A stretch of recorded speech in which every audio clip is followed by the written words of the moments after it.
How am I going to run a 4-minute mile? That is the question that I think many people watching this video will probably ask themselves or want to ask me.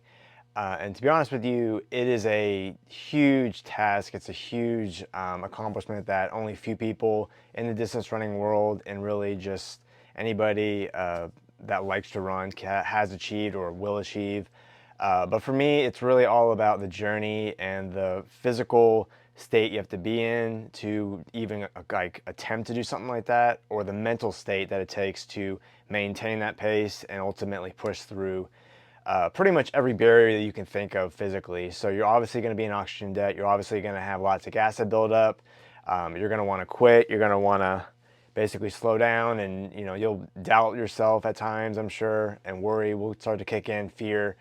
But having said all that, I really just want to give you guys the insight of what it takes physically as well as mentally to prepare for something that I truly believe I will accomplish. It's not necessarily, okay, I have only a 4:18 mile PR in my running career.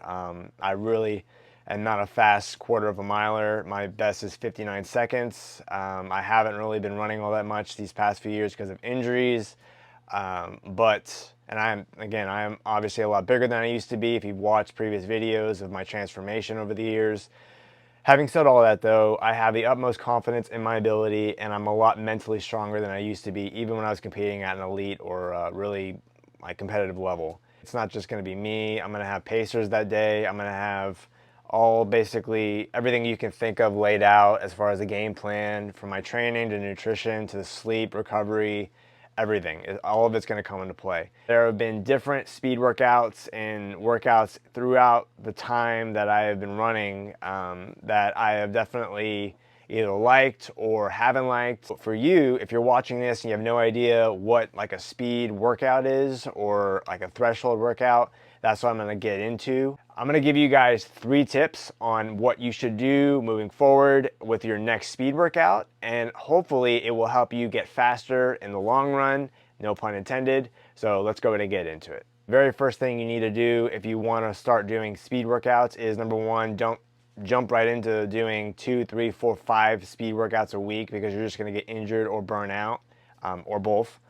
I would first and foremost start with the easiest thing you can do, which is sprint for maybe like 30 seconds, if that, and then jog, and then sprint again, and then jog, and then sprint again, and then jog. I would do it maybe 3 or 4 times to start out with if you're starting from ground zero, and then just build from there. If you're a little bit more intermediate or a little bit more advanced, you can throw in some other like longer intervals. And if you don't know what interval means, it basically is like the time or the distance that you're really pushing yourself, and then you're having a recovery in between the next hard rep.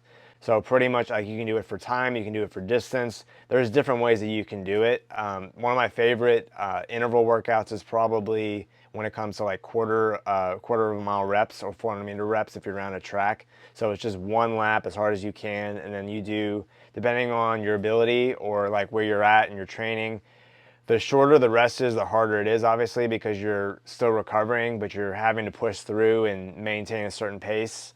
If you're a little bit more like in the beginning, I wouldn't worry necessarily about trying to get back into the next rep as fast as you can. I would take as much rest as you need to, but don't overdo it. That's the key. Tip number 2 for you is always hydrate. You always have to hydrate, especially in the workout. Now you can use water, you can use electrolytes, you can use whatever you want to, as long as it doesn't upset your stomach. You want to take stuff that digests easily and that gives you that kind of energy boost. Caffeine you want to be careful of, because you do have a crash. You want to take that lightly. I wouldn't necessarily recommend it for everybody during the workout, because some people's stomachs respond differently to it. Advice I give people, which I work with pretty much 5 days a week, and people will always ask, well, what do you use? What would you recommend if I'm training for X, Y, and Z?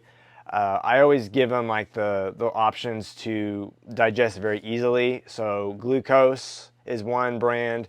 Goo has something, liquid energy is what it's called. Those go down really easily and they're really easy on the stomach. You want to get a few options and test them during the workout. Don't test them before or after, test them during, because that's when you're ultimately wanting to find out the best thing for you. find out what has really clean ingredients and that digests easily, and then obviously test it during your next fast workout or next easy workout, whatever you're doing right now, and then pretty much go from there. So tip number 3 is the recovery process after your workout. You cannot, and I cannot stress this enough because I still will do this time and time again, and I'm really experienced in this sport, obviously, and I say that with the utmost humility.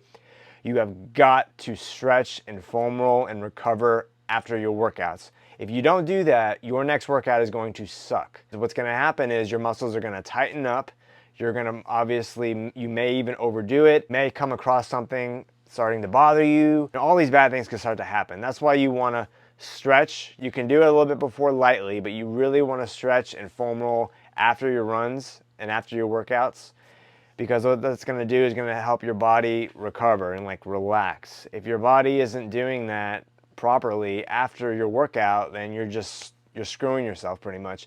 And then hydration, obviously, and then food intake, all that other stuff is important too. You can jog a little bit, you can get your heart rate down, and then you can stretch obviously really good, 10 to 15 minutes, and foam roll really good. You don't have to be an expert in it.